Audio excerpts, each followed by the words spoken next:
2010 کی اقوام متحدہ کی ہیومن ڈیولپمنٹ رپورٹ میں شائع ہونے والی فہرست میں افریقی ملک کانگو اور زمبابوے سب سے آخر میں تھے، جبکہ ناروے اور آسٹریلیا سر فہرست تھے۔ اس رپورٹ میں پاکستان کو کم متوقع اوسط عمر، شرح خواندگی اور غربت کی وجہ سے 125ویں نمبر پر شمار کیا گیا تھا۔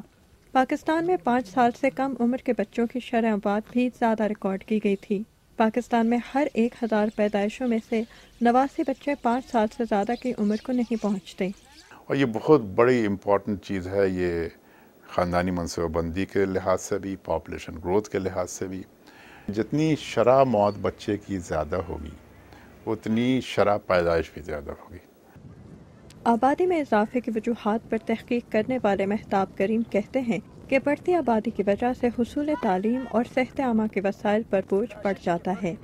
ان کا کہنا ہے کہ پاکستان میں سالانہ فیکس آمدنی میں اضافہ ہوا ہے، لیکن انسانی ترقی کے بعض دوسرے پہلوؤں کے حوالے سے ترقی کی شرح اطمینان بخش نہیں ہے۔ قوم جتنی ترقی کر لے، اگر آپ نے بہت زیادہ بھی آپ کے ریسورسز بڑھ گئے اور آپ نے اپنی پر کیپٹا انکم بڑھا بھی دی، مگر جب تک نہیں ان دونوں انڈیکیٹرز میں انفنٹ مورٹیلٹی اور لٹریسی لیول اور اسکولنگ میں ترقی ہوگی، آگے بات کہیں نہیں بڑھے گی۔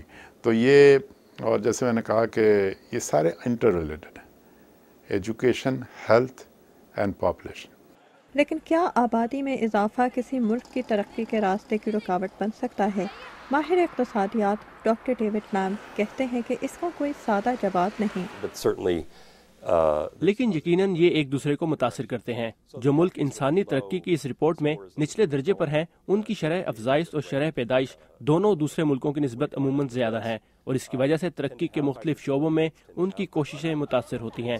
لیکن دوسری طرف اگر ہم گزشتہ کچھ دہائیوں کے دوران ملکوں کی نشو و نما پر نظر ڈالیں تو جن ملکوں میں غربت اور آبادی کی شرح بہت زیادہ تھی، وہاں معیار زندگی میں بہتری بھی واقع ہوئی ہے۔ مثال کے طور پر بھارت نے تعلیم کے شعبے میں سرمایہ کاری کرنے، شرح افزائش اور شرح پیدائش میں کمی لانے سے انسانی ترقی کے اعداد و شمار میں اپنا مقام بہتر کیا ہے، اور 40 سال پہلے کی نسبت آج بھارت میں شرح آبادی میں کافی کمی آ چکی ہے۔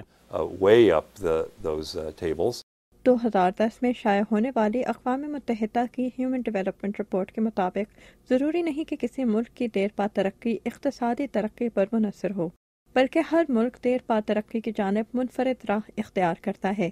اسی موضوع پر اقوام متحدہ کی اگلی رپورٹ میں انسانی ترقی کو مزید دیر پا اور منصفانہ بنانے کی اہمیت پر زور دیا جائے گا۔ یہ ایک بہت اہم موضوع ہے۔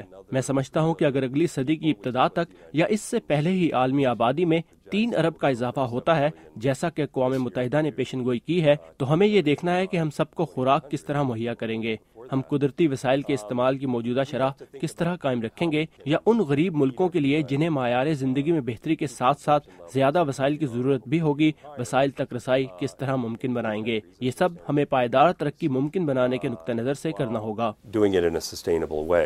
انسانی ترقی اور نشو و نما پر اقوام متحدہ کی اگلی رپورٹ اس سال نومبر میں شائع ہوگی۔ Amna Khan, Urdu VOA، Washington.